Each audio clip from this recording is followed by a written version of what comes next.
फसल की गुणवत्तापूर्ण उत्पादन कैसे लिया जाए, इसके बारे में पूर्ण जानकारी देंगे। तो कृषक बंधु, मूंग की फसल की उन्नत खेती निम्नलिखित बिंदुओं के आधार पर आपको जानकारी दी जाएगी। सामान्य जानकारी, जल प्रबंधन, सूक्ष्म सिंचाई रेखा, खरपतवार प्रबंधन, कीट एवं व्याधि प्रबंधन, पोषण प्रबंधन, और जो अत्यंत महत्वपूर्ण है वो है आर्थिक समीक्षा। अब किसान भाई, सामान्य जानकारी में मूंग जो है भारतवर्ष में खरीफ एवं जायद दलहन फसल की सबसे महत्वपूर्ण व्यवसायिक एवं नकदी फसल है।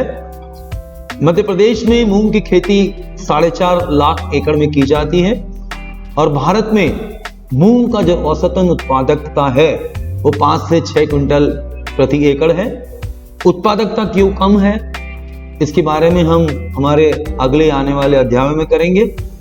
जो जानकारियां हैं, जैसे मिट्टी का प्रकार है, किस प्रकार की मिट्टी मूंग के लिए होनी चाहिए, अच्छे जल निकास वाली दोमट एवं काली मिट्टी, जो मध्यम काली मिट्टी इसके लिए सबसे उपयुक्त मानी गई है। मिट्टी का जो पीएच मान है वो 6 से 7 होना चाहिए, क्योंकि इस पीएच मान के ऊपर जो फास्फोरस का जो फिक्सेशन है वो जमीन में नहीं हो पाता, क्योंकि मूंग एक दलहन फसल है, इसे फास्फोरस की ज्यादा आवश्यकता होती है।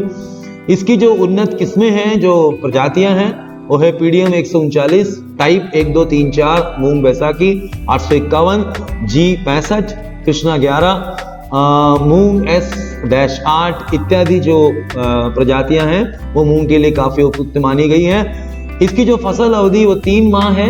90 दिन के अंदर ये फसल जो है वो पक करके तैयार हो जाती है और इसका जो बीज दर है वो खरीफ मौसम में 8 से 10 किलो प्रति एकड़ है और जायद मौसम में 10 से 12 किलो प्रति एकड़ है। ये जो बीज दर हम ले रहे हैं, इस बीज दर ये जो तो ज्यादा है, न ही ये बीज दर कम है। इस बीज दर के ऊपर जो पौध संख्या होनी चाहिए वो हमें मिल जाएगी। मूंग के लिए जलवायु और तापमान, मूंग की फसल के लिए गर्म और शुष्क जलवायु सबसे अच्छी होती है और इसकी उगने के लिए जो सर्वोच्च तापमान होता है वो 30 डिग्री होता है, बुआई के लिए 25 से 30 डिग्री और कटाई के लिए जो तापमान होता है वो 18 से 25 डिग्री सेंटीग्रेड सबसे उपयुक्त माना गया है।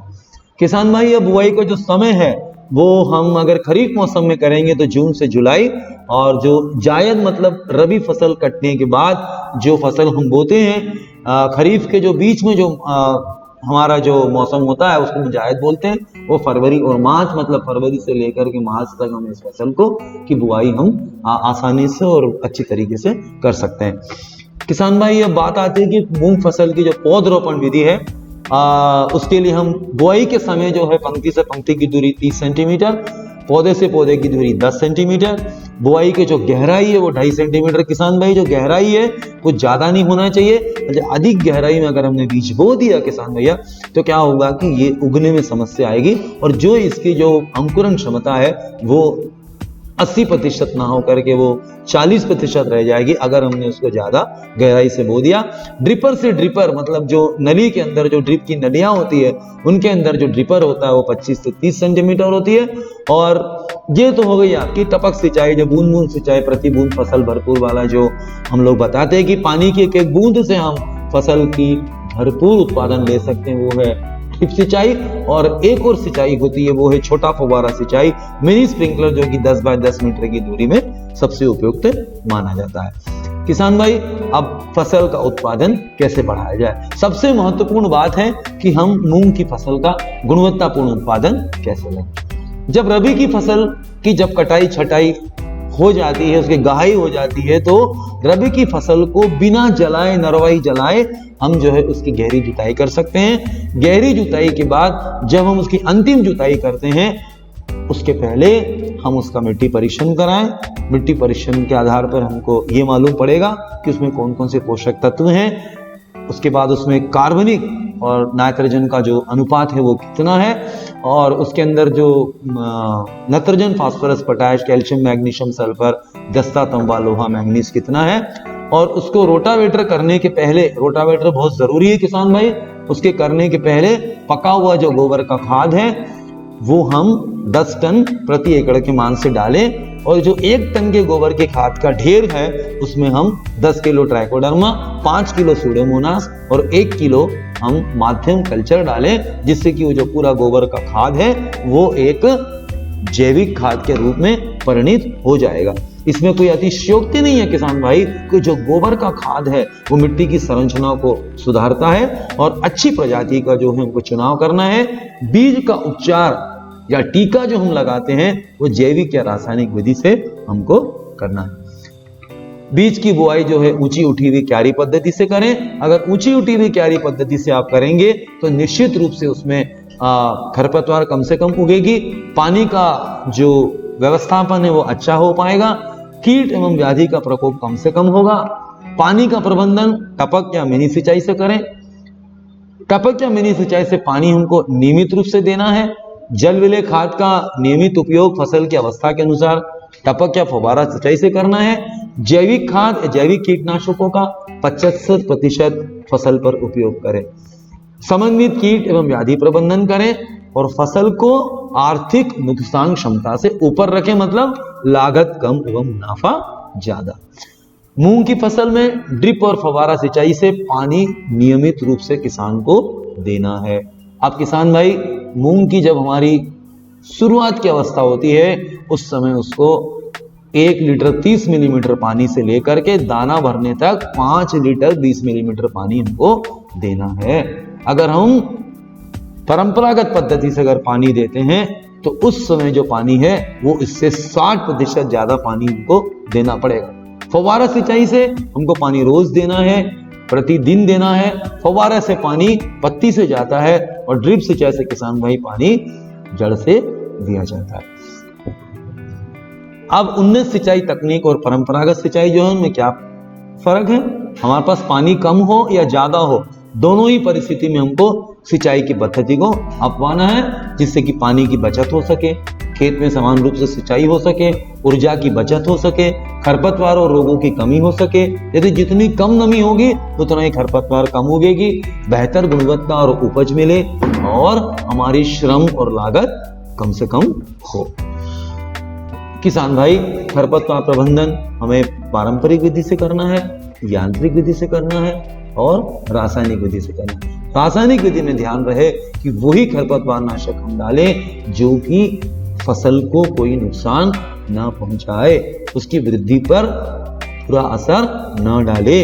हमें 1 लीटर फ्लूक्लोरीन प्रति एकड़ के हिसाब से बुआई से पहले हम रासायनिक खरपतवार नियंत्रण कर सकते हैं। बुआई करने के बाद अंकुरण से पहले हमें पेंडिमिथालिन 1 लीटर प्रति एकड़ के मान से डालना है और पोस्ट इमरजेंस के रूप में हम इमिसिटापायर का भी उपयोग कर सकते हैं। कीट एवं व्याधि प्रबंधन, इसके अंदर जो कीट आते हैं मूंग में वो है ब्लू बीटल जो कि पत्ती को काट के खाता है। इसके लिए मेटाडोर जो होती दवा है वो 1.5 लीटर मिली प्रति लीटर पानी में मिला के छिड़काव करना है। सफेद मक्खी जो है उसका नियंत्रण बहुत जरूरी, इसमें नीम तेल है, उसके साथ वर्टिसिलियम लकीनी है। एसिटिमाप्रिड जो है वो रासायनिक दवा के रूप में उपयोग करना है। सेमी लूपर जो अर्धकुंडलक इल्ली है, उससे क्या होता है कि ये अर्धकुंडलक इल्ली पूरी फूलों को खा जाती है। अगर फूल का नुकसान हो गया तो फलियां तो बनेगी लेकिन अंदर दाने नहीं बन पाएंगे। तो हमें क्लोरोपाइरिफास नाम की दवा जो है 20 EC 3 मिली प्रति लीटर पानी में लेके 15 लीटर पानी में हमको करीब 50 मिली जो है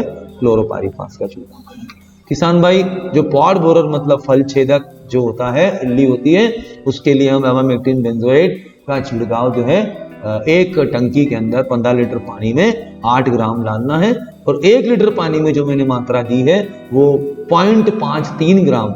उसी प्रकार जो माहू और हरा मच्छर होता है, ये रज शोषक कीट हैं, इनके लिए इमीडियाक्रोपिड नाम की दवा जो है वो 1 मिली प्रति लीटर के मान में उपयोग करना है। ऐसे लीफ रोलर है, पत्ती मोड़क इल्ली, उसके लिए क्लोरेंट्रिप्नॉल जो है या क्लोरोपाइरिफास का हम छिड़काव कर सकते हैं। महत्वपूर्ण बातें जो हमें ध्यान में रखने वाली है, जो बहुत ही जरूरी है किसान भाई, वो ये है, मतलब पूरी जो तकनीक का जो निचोड़ है वो ये है कि रबी फसल की कटाई के बाद गहरी जुताई करें, मूंग की प्रतिरोधक किस्मों का उपयोग करें, फल छेदक और अर्धकुंडलक इल्ली जैसे कीटों के नियंत्रण के लिए फेरोमोन ट्रैप को 5 नग प्रति एकड़ के हिसाब से उपयोग किया जाना चाहिए। पूरे खेत में 20 पीला चिपचिपा कार्ड हमें लगाना है और रात में हम लाइट ट्रैप भी लगा सकते हैं। दूसरा, ये जो तगाड़ी है उसमें घासलेट लेके इसको अगर हम बल्ब लगाएंगे तो उसमें भी हम जो तितलियां होती है वो बल्ब से टकरा के घासलेट में गिर जाएगी। अगर हमने एक दिन में 10 तितलियां पकड़ ली तो 10,000 अंडों को हम नष्ट कर सकते हैं। 2 या 3 छिड़काव हम रासायनिक के बचा सकते हैं। मूंग में जो रोग होते हैं वो पीला मोज़ेक वायरस जो कि सफेद मच्छर से फैलता है किसान भाई, उसके लिए हमको क्या करना है, वर्टिसिलियम लेकेनी और नीम तेल का जो है हमें छिड़काव करना है। कॉलर राट मतलब गला पकड़ जो होता है उसमें जो है हमें सुडोमोनास फ्लोरोसेंस 5 मिली प्रति लीटर के हिसाब से जैविक उपचार और रासायनिक के रूप में थियोफेनेट मिथाइल जो है वो या कॉपर ऑक्सीक्लोराइड क्लोराइड जो है वो 2 ग्राम प्रति लीटर के मान से हमें छिड़काव करना है। तो किसान भाई, रूट रॉट नाम की जो बीमारी आती है वो उकसुक बोला जाता है। इसके लिए हमें क्या करना है, फसल चक्र अपनाना है। 2 साल से ज्यादा एक खेत में हमको मूंग की फसल को नहीं लेना है। हमको गोबर की खाद के साथ जो हमने उपचार किया ट्राइकोडर्मा विरिडी और सुडोमोनास फ्लोरोसेंस का, या फिर हम उसका पर्णी छिड़काव भी हम फसल के ऊपर कर सकते हैं। सर्कसपोरा लीफ स्पॉट जो है, जो कि पर्णी धब्बा रोग है, उसके लिए हम बेसिलस सब्टिलिस जो जैविक फफूंदनाशक है वो 6 ग्राम प्रति लीटर, या हेक्साकोनोजोल जो कि हमारा रासायनिक उपचारण है वो 1.5 मिली प्रति लीटर के मान से हमको उपयोग करना है। किसान भाई, पाउडरी मिल्ड्यू मतलब भभूतिया रोग, उसके लिए घुलनशील सल्फर और टोफुकोनाजोल और फ्लूपिरम जो है उसको मिली हुई जो दवा आती है उसका उपयोग कर सकते हैं। किसान भाई, एंथ्रेक्नोज जो बीमारी वो भी मूंग में देखी गई है, उसके लिए जो प्रोपिनेब है वो या मैनकोजेब जो होती है उसको हम 1.5 ग्राम प्रति लीटर के मान से, जब भी हम इन दवाइयों का छिड़काव करें किसान भाई याद रखें, दवाई या सुबह या शाम को छिड़काव करें और अंग्रेजी के 8 अक्षर में हमको नोजल को घुमाना है, जिससे जो दवा है ऊपर और नीचे अच्छी तरह से पूरे पौधे को कवर कर सके और हमें नियंत्रण अच्छा मिले। पोषक प्रबंधन, हमें जैविक खाद 10 टन, पोटाश, डीएपी, सूक्ष्म पोषक तत्व, मैग्नीशियम सल्फेट, माइक्रोराइजा, नीम खली शुरुआत में डालना है। उसके बाद जल विलय खादों का उपयोग, ड्रिप फर्टिगेशन मतलब जो भी जल विलय खाद ड्रिप सिंचाई से दी जाती है उसको किसान भाई हमको क्या बोलते हैं, फर्टिगेशन। और फर्टिगेशन हमें रोपण से लेकर के हमें 63 दिन तक देना है। हमें शुरुआत में 70 से 80% नाइट्रोजन, बीज की अवस्था में 70%, 78%, 80% तक फास्फोरस, और जब हमारी जो परिपक्व अवस्था होती है उस समय उसे उतना ही पोटाश 70 से 80% देंगे, जिससे कि हमें गुणवत्तापूर्ण उत्पादन प्राप्त हो सके। आवश्यक बातें हैं जो हमने बताया, urea, phosphoric acid, sulphate, potash को एक साथ नहीं मिलाना है। सूक्ष्म पोषक तत्वों को 2 बार स्प्रे करें। जल विलय खादों का भी हम पर्णी छिड़काव फसल की अवस्था के अनुसार कर सकते हैं। मूंग की फसल में आर्थिक समीक्षा, जैसे मैंने आपको बताया कि उन्नत खेती से हमें जो कुल लागत है वो 18,810 और उसमें 14,080 जो परंपरागत खेती से है, और हमारी जो कुल आय है, जो शुद्ध आय होती है वो अच्छी खेती करने से 20,920 रुपए में उसमें अतिरिक्त आय प्राप्त होती है। किसान भाई, मूंग की फसल की अगर उन्नत खेती हम करते हैं तो प्रति एकड़ के मान से हमको शुद्ध आय 30,190 रुपए प्राप्त होती है। किसान भाई, अंतर्वर्ती फसल के रूप में एक बीज पत्री जो है, क्योंकि मूंग एक द्विबीज पत्री फसल है, दलहन फसल है, अगर हम इसके साथ अंतरफसली फसल के रूप में ज्वार, बाजरा, गन्ना, मक्का लेते हैं तो क्या होता है कि मूंग दलहन होने के कारण वो नाइट्रोजन देती है, और जो मक्का है, ज्वार है, गन्ना है, ये फास्फोरस की पूर्ति मूंग में करती है, जिसके लिए फास्फोरस मूंग में बहुत जरूरी है। हर फसल में फास्फोरस की जरूरत होती है, क्योंकि फास्फोरस होने से फूलों की संख्या ज्यादा होती है, फसल में मजबूती आती है। मजबूती आने के कारण जो फसल की जो ओजपूर्ण फसल होना चाहिए वो हमेशा बनी रहती। तो किसान भाई ध्यान रखना कि अंतर्वर्ती फसल एक फसल बीमे का भी काम करती है, इसीलिए हमें मिश्रित फसल के ऊपर जाना चाहिए। जो भी आप एकल फसल लेते हैं उसके साथ दूसरी फसल अंतर्वर्ती फसल के रूप में, अगर द्विबीज पत्री है तो उसके साथ एक बीज पत्री फसलें हमको साथ में लेने से हमेशा किसान भाई फायदा हमको होता है। अब हमारा जो फार्म सिग्मा मोबाइल एप्लीकेशन है, इससे जुड़ने पर मैंने आपको अभी बताया किसान भाई, आपके जो समीपस्थ कृषि सेवा केंद्र हैं उनसे आप जो किसान जुड़े हैं उन लोगों की मदद से और हम विशेषज्ञों के द्वारा आपको समय समय पर संपूर्ण सहयोग दिया जाएगा। फसल में होने वाले औसत खर्चों कम करने के लिए अधिक मुनाफा कैसे लिया जाएगा, समय की बचत कैसे होगी, फसल की सुरक्षा को लेकर के किस तरीके से उसमें सुरक्षा की दृष्टि से उपचार करना चाहिए, मिट्टी परीक्षण के आधार पर अगली फसल की जानकारी क्या होगी, और मंडी भाव आपको समय समय पर हम अपडेट करेंगे। तो किसान भाई, आने वाले समय में, अभी तो आपको हम मूंग के बारे में बताया किसान भाई, अब हम आपको अदरक के बारे में जानकारी देंगे। निमाड़ अंचल के मेरे भाई हैं, उनको हम कपास और मिर्च के बारे में जानकारी देंगे। हर फसल के बारे में समय समय पर समाधान एग्रो इन्फोटेक इंदौर की तरफ से मैं सभी कृषक बंधुओं को, मुरलीधर अय्यर की तरफ से, समाधान एग्रो की तरफ से हमेशा अपने आप को सुरक्षित रखने की विनती करता हूं। मास्क लगाएं, सोशल डिस्टेंसिंग रखें और अपने आप को सुरक्षित रखें, हमेशा सुरक्षित रखें। सुखी रहें, सुरक्षित रहें, खुश रहें। धन्यवाद। जय हिंद, जय भारत।